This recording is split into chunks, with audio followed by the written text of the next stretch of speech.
Hi babies, welcome back to the second episode of the week where we are going to talk about the juicy topic of opening up your relationship. But we're not going to talk about the opening up of the relationship. We're actually going to talk about the fundamentals. That means the base foundation before you actually do so. So the things that people don't normally think about, the non-negotiables, the boundaries, and the conversation that happens before all the fun happens. However, before we get started, if you are new here, welcome to my channel. I am Miranda, aka Pleasure Baby, and this is where I help guide you right into your pleasure, whatever that looks like to you. Now, like I said, if you are new, please don't forget to subscribe to my channel and give this video a thumbs up because you never want to miss an episode coming to you nice and hot and heavy on Mondays and Thursdays. Now, I'm going to apologize in advance if I seem a little low energy. I have just worked all day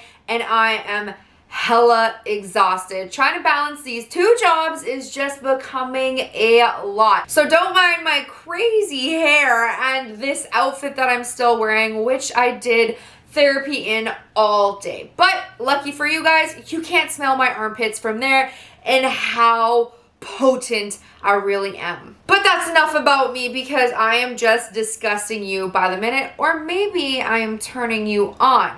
I don't know. Either way, let's get started on what you guys actually came here for. And it's all about an open relationship. First things first, what exactly is an open relationship? Well, an open relationship happens when two people decide to bring other partners into the bedroom. Maybe it be one, maybe it be many, or maybe it be a whole damn party.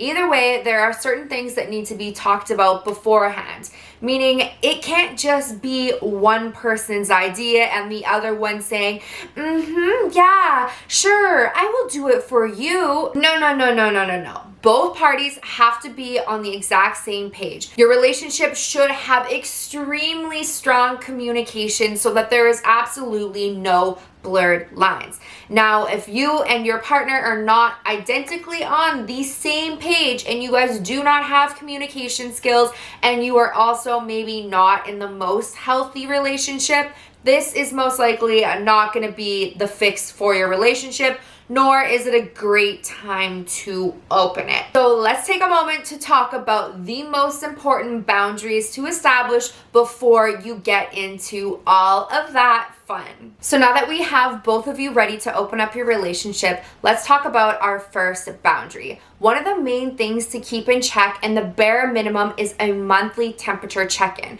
This means you are making sure that your boundaries that you have set, your non-negotiables, your expectations have all been met and there's no blurred lines or gray areas. This is a time that you get off your chest anything that has potentially made you feel yucky, uncomfortable, or maybe really, really good. Pretty much a time for you to air out any of your concerns that may have arisen in any of these encounters. Within having these conversations, you might realize that it might be time to tighten up your boundaries to make your partner feel more safe or more secure. Or on the flip side, maybe you were too tight to begin with. That sounds really strange.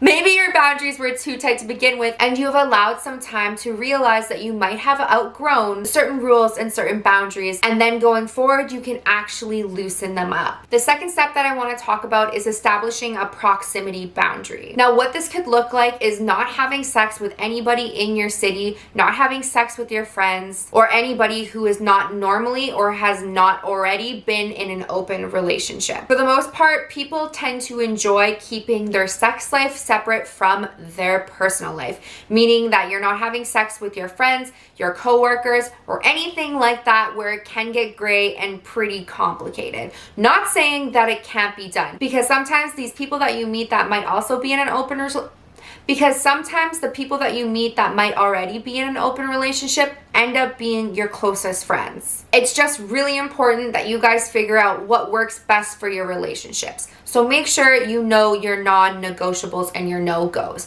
For instance, mine is not sleeping with anybody who is in my city, period.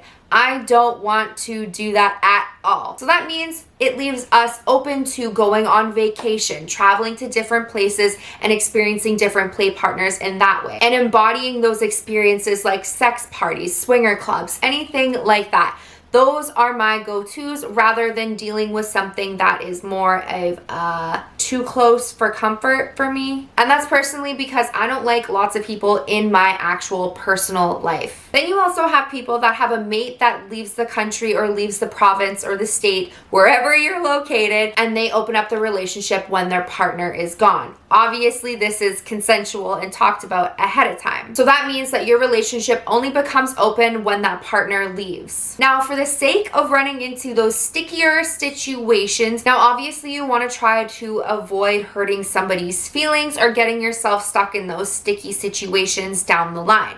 So make sure you have a discussion with your partner on how close that new partner can actually come into your life. Maybe it's just sleeping with that person and not having sleepovers. Maybe it's sleeping with that person and having dinners, or maybe it's just sleeping with that person and just having sleepovers, if that makes any sense. There's different ways you can go in different things that your partner may or may not feel comfortable, especially if they are out of town. Which this leads me to my next thing. Number 3, deciding if you are willing to have sleepovers or no sleepovers. Let's say, for instance, you and your partner live together. Do you want to allow somebody to sleep in your shared home, your shared space? Are external sleepovers okay? Meaning you can sleep over at their place, but they can't sleep over at your place. It's best to have the sleepover conversation ahead of time, just so that doesn't leave your partner feeling anxious or with thoughts that are overwhelming and a little bit more complex and complicated. For instance, I know some people that only feel comfortable with their partner coming home at the end of the night, so that means sleepovers are completely